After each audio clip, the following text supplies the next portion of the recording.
पुराने समय की बात है। एक महान विद्वान ब्राह्मण थे जिनका नाम आचार्य रामानंद था। आचार्य के परिवार में केवल वे, उनकी पत्नी और उनका एक छोटा बेटा था। आचार्य का अधिकांश समय अध्ययन और लेखन में ही व्यतीत होता था। उन्होंने कई महत्वपूर्ण पुस्तकें और ग्रंथों की रचना की थी, परंतु वे अपने लेखन और ज्ञान में इतने व्यस्त रहते थे कि अपने इकलौते पुत्र गौरव पर ध्यान देने का समय ही नहीं निकाल पाते थे। एक दिन आचार्य की पत्नी ने उनसे कहा, क्या आपको अपने इकलौते पुत्र से कोई प्रेम या ममता है भी या नहीं? पूरे दिन आप बस अध्ययन और लेखन में ही व्यतीत करते हैं। आचार्य ने उत्तर दिया, मेरे पास इन भावनाओं के लिए समय कहाँ है। आचार्य जी विद्वानों के बीच बहुत प्रतिष्ठित थे और राजा के दरबार में भी उनका अत्यंत सम्मान था। राजा ने कई बार उन्हें अपने दरबार में सलाहकार बनने का अनुरोध किया, लेकिन आचार्य हमेशा यह कहकर इनकार कर देते थे, महाराज, आपकी सेवा में आने पर मुझे आपकी चापलूसी करनी पड़ेगी, जो मैं नहीं कर सकता। दूसरी ओर उनका पुत्र गौरव अपनी मां के अत्यधिक लाड़ प्यार में बिगड़ गया था। वह पाठशाला जाने के बजाय आवारा लड़कों के साथ समय बिताने लगा। आचार्य जी अपने अध्ययन और लेखन में इतने व्यस्त रहते थे कि उन्हें अपने पुत्र की हरकतों का पता ही नहीं चलता था। गौरव ने जुआ खेलना शुरू कर दिया और समय के साथ मदिरापान भी करने लगा। उसकी संगत कुछ चोर उचक्कों जैसे युवकों के साथ हो गई थी।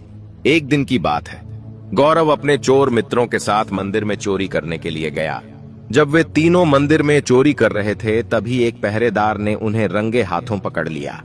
पहरेदार उन तीनों को पकड़कर सीधे राजा के पास ले गया और बोला, महाराज, ये लड़के मंदिर में चोरी करते हुए पकड़े गए हैं और इनमें से एक आचार्य जी का पुत्र गौरव है।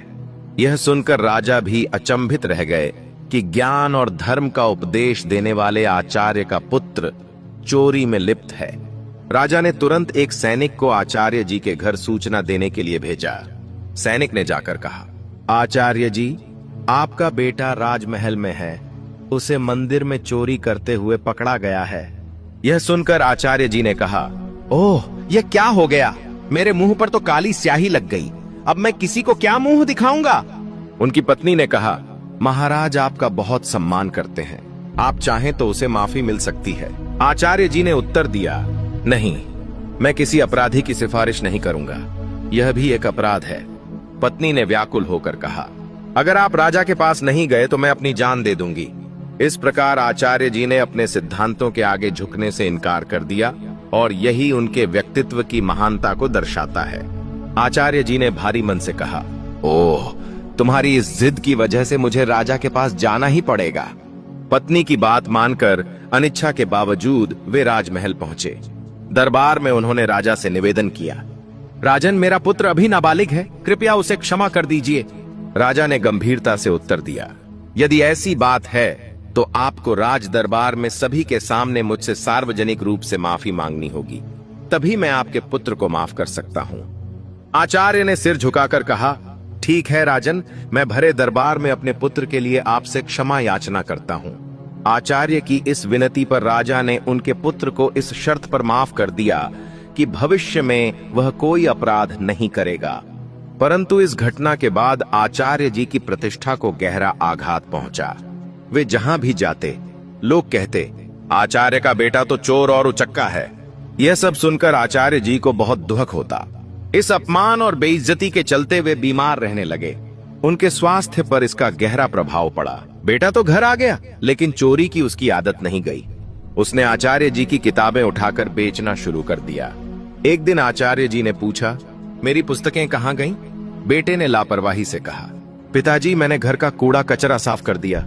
आचार्य क्रोधित होकर बोले, अरे निकम्मे, तूने मेरा सर्वनाश कर दिया। बेटा ऊंचे स्वर में बोला, आप तो हमेशा मुझे कोसते ही रहते हैं। मुझे लगा वे किताबें किसी काम की नहीं हैं, इसलिए मैंने उन्हें बेच दिया। आचार्य जी ने उसे ज्यादा कुछ नहीं कहा। समय बीतने के साथ साथ आचार्य जी की बीमारी और गंभीर होती गई। वे चिंतित रहने लगे कि उनके बाद उनकी पत्नी और आवारा पुत्र का क्या होगा। बीमार होने के बावजूद वे एक महत्वपूर्ण ग्रंथ की रचना में लगे रहे।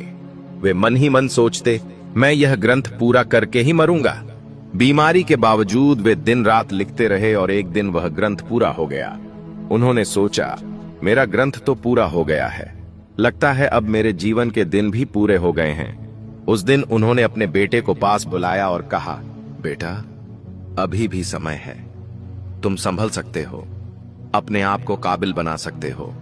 उन्होंने अपना लिखा हुआ ग्रंथ बेटे को देते हुए कहा, बेटा, तुम्हारी बर्बादी मेरी ही लापरवाही का नतीजा है। यह अमूल्य ग्रंथ संभाल कर रखना, तुम्हें देने के लिए मेरे पास इसके अलावा कुछ और नहीं है। गौरव ने वह ग्रंथ अपने पास रख लिया, परंतु मन ही मन वह सोच रहा था, मैं इस पोथी का क्या करूंगा? मुझे पढ़ना लिखना तो आता ही नहीं। अगर पिताजी ने कुछ पैसे दिए होते तो बात भी थी। अगले दिन सुबह आचार्य जी का देहांत हो गया। उनकी मृत्यु के बाद उनके परिवार पर मानो दुखों का पहाड़ टूट पड़ा, परंतु गौरव को इस बात की कोई चिंता नहीं थी। वह तो अपने पिताजी के सामान में धन की तलाश करने लगा। पिताजी ने मेरे लिए एक कौड़ी भी नहीं छोड़ी। गौरव निराश होकर बैठ गया। कुछ समय और बीता तो माँ बेटे की हालत इतनी खराब हो गई कि खाने के भी लाले पड़ने लगे।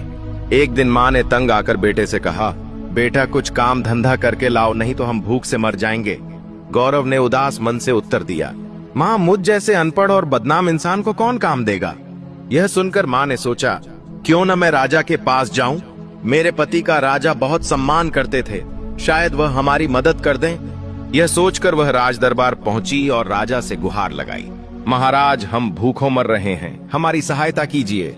राजा ने कठोर स्वर में कहा, किस बात की मदद? तुम्हारे पति को मैंने कई बार सलाहकार बनने के लिए कहा था, लेकिन आचार्य हमेशा यही कहते रहे कि महाराज, आपकी सेवा में आने पर मुझे आपकी चापलूसी करनी पड़ेगी, जो मैं नहीं कर सकता। राजा ने आगे कहा, तुम्हारा बेटा अब कमाने लायक है, मैं तुम्हारी कोई सहायता नहीं कर सकता। निराश होकर माँ घर लौट आई। घर पहुंचकर गौरव ने माँ को अपने पिता की दी हुई पोथी दिखाते हुए पूछा, माँ, पिताजी ने यह पोथी मुझे क्यों दी? माँ ने दुखी स्वर में कहा, बेटा, यह तेरे पिता के ज्ञान की आखिरी निशानी है। गौरव ने उस पोथी को पढ़ने की कोशिश की, पर वह उसके लिए काला अक्षर भैंस बराबर थी। कुछ सोचकर वह अपने पड़ोसी श्यामू काका के पास गया और बोला, रामू काका, आप तो पढ़े लिखे हैं, क्या आप मुझे इस पोथी का अर्थ बता सकते हैं?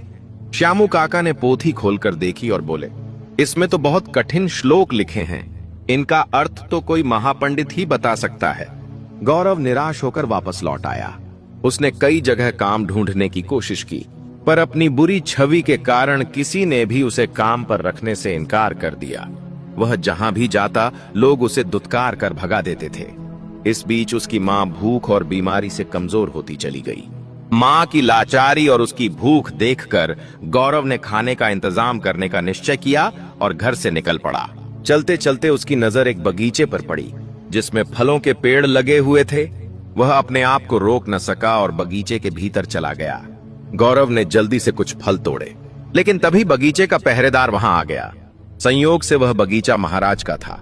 एक बार फिर गौरव को पकड़कर महाराज के सामने पेश कर दिया गया। पहरेदार ने कहा, महाराज, ये आपके बगीचे से फल चुरा रहा था। राजा ने गुस्से में कहा, अरे, तुम्हारी अब तक आंखें नहीं खुली? तुमने फिर चोरी की? गौरव गिड़गिड़ाकर बोला, महाराज, मैं कई दिनों से भूखा हूं। राजा ने कड़क आवाज में कहा, चुप हो जाओ। अगर तुम आचार्य के पुत्र न होते तो तुम्हें सूली पर चढ़ा देता। तुम्हारी यही सजा है कि तुरंत मेरा राज्य छोड़ दो। वह बेचारा यह भी न कह सका कि वह भूख से लाचार है। राज्य से निकाले जाने की सजा पाकर जब गौरव घर लौटा तो उसकी मां की मृत्यु हो चुकी थी। कई दिनों से उसने कुछ नहीं खाया था और उसे हमेशा यही चिंता सताती रहती थी कि मेरे जाने के बाद मेरे बेटे का क्या होगा। दुखी मन से गौरव ने अपनी मां का अंतिम संस्कार किया और राज्य छोड़ने का निश्चय कर लिया। उसने अपने पिता की दी हुई पोथी को संभालकर एक थैले में रखा और राज्य छोड़कर चल दिया। दोस्तों, जिंदगी के एहसास तब बदल जाते हैं जब कोई हाथ और साथ दोनों ही छोड़ देता है, और तब कुदरत किसी न किसी रूप में कोई न कोई उंगली पकड़ने वाला भेज ही देती है। मुस्कुराकर चलते रहिए।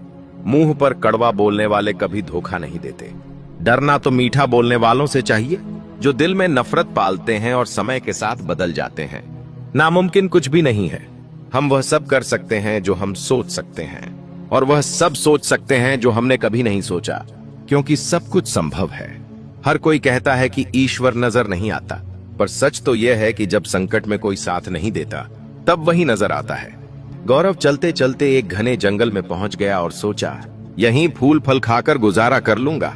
वह एक पेड़ के नीचे बैठ गया और अपने पिता की दी हुई पोथी को खोलकर फिर से पढ़ने की कोशिश करने लगा। शायद इसमें छिपे ज्ञान से मेरे दुखों का अंत हो जाए। बेचैनी में वह पोथी के पन्ने पलट रहा था, लेकिन उसे कुछ भी समझ नहीं आ रहा था। उसने सोचा, काश मैं पढ़ पाता। पिताजी ने मरते समय कहा था कि यह ग्रंथ अमूल्य है। अचानक हवा का एक तेज झोंका आया और पोथी के कुछ पन्ने उड़ गए। गौरव ने उन्हें पकड़ने की कोशिश की, पर असफल रहा। वह सोचने लगा, पता नहीं कितने पन्ने उड़ गए होंगे।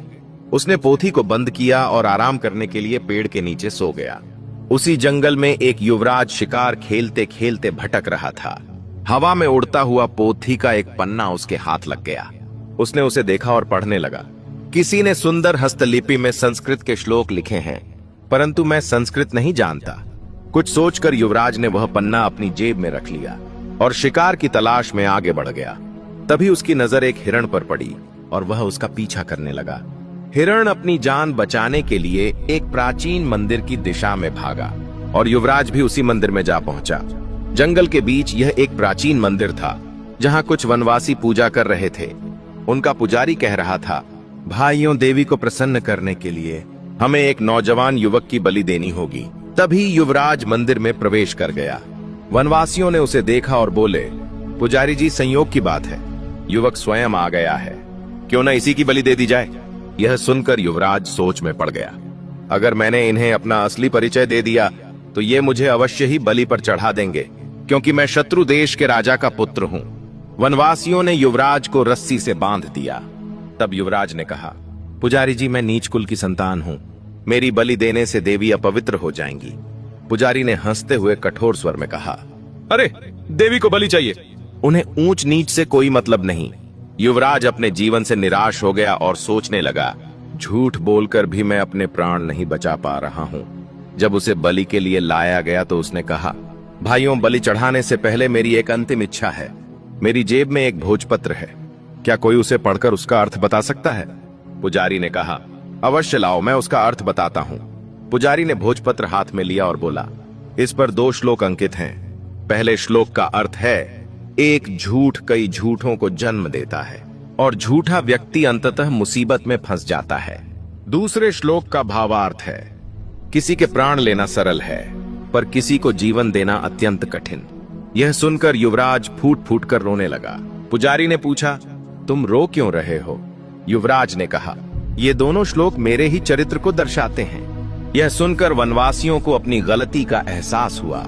उनमें से एक आगे बढ़कर बोला, पुजारी जी, यह युवक सच कह रहा है, हमें इसे बलि पर चढ़ाने का कोई अधिकार नहीं। तब वनवासियों ने युवराज को मुक्त कर दिया। पुजारी ने कहा, जाओ नौजवान, इस श्लोक ने हमारी आंखें खोल दी हैं। आज के बाद हम देवी को किसी जीव की बलि नहीं चढ़ाएंगे। युवराज, जिसका नाम राघव था, ने सबका धन्यवाद किया और महल की ओर चल दिया। लौटते समय वह विचारों में खोया रहा और सोचता रहा, यह भोजपत्र कितना अनमोल है, इसी ने मेरे प्राण बचाए। हो सकता है ऐसे और भी पन्ने हों। महल पहुंचकर युवराज ने अपने पिता के चरणों में प्रणाम किया और कहा, पिताजी, आपने मुझे शिकार खेलकर जीवों की हत्या करने से मना किया था। मैं आपसे झूठ बोलकर शिकार खेलने गया और मुसीबत में फंस गया, पर इन श्लोकों ने मेरे प्राण बचा लिए। फिर युवराज ने राजा भानु प्रताप को अपनी आप बीती सुनाई और कहा, पिताजी, ऐसे श्लोक जो अहिंसा की शिक्षा देते हैं और जिन्होंने मेरे प्राण बचाए, मेरे लिए हजारों स्वर्ण मुद्राओं के बराबर हैं। इस भोजपत्र पर पन्नों की संख्या 3 लिखी है। यह किसी अनमोल पोथी के ही हिस्से हैं। यह सुनकर राजा भानु प्रताप ने अपने कुछ सैनिकों को बुलाया और भोजपत्र दिखाते हुए आदेश दिया, जो भी ऐसे श्लोकों से सजे भोजपत्र खोज कर लाएगा, उसे ऊंचा पद और उचित पुरस्कार दिया जाएगा। दूसरी ओर आचार्य जी का पुत्र गौरव महीनों तक जंगलों में भटकता रहा। भटकते भटकते वह राजा भानु प्रताप के राज्य में आ पहुंचा। नगर में आकर उसने कई लोगों से सहायता मांगी, परंतु हर कोई उसे दुत्कार कर भगा देता था, क्योंकि इतने दिनों की भटकन ने उसे एक भिखारी जैसा बना दिया था। एक दिन की बात है, भूखा प्यासा गौरव राजमहल की ओर से गुजर रहा था। उसे अत्यधिक भूख लगी थी और वह सोचने लगा कि अब तो भूख के मारे उसकी जान निकल जाएगी। तभी अचानक राजमहल की रसोई से भोजन की सुगंध उसकी नाक में पड़ी। अनायास ही वह उस मोहक सुगंध की ओर खिंचता चला गया और सीधा रसोई घर में जा पहुंचा। वहां जाकर उसने रसोइये से कहा, भाई मुझे 2 रोटियां दे दो, मैं बहुत भूखा हूं।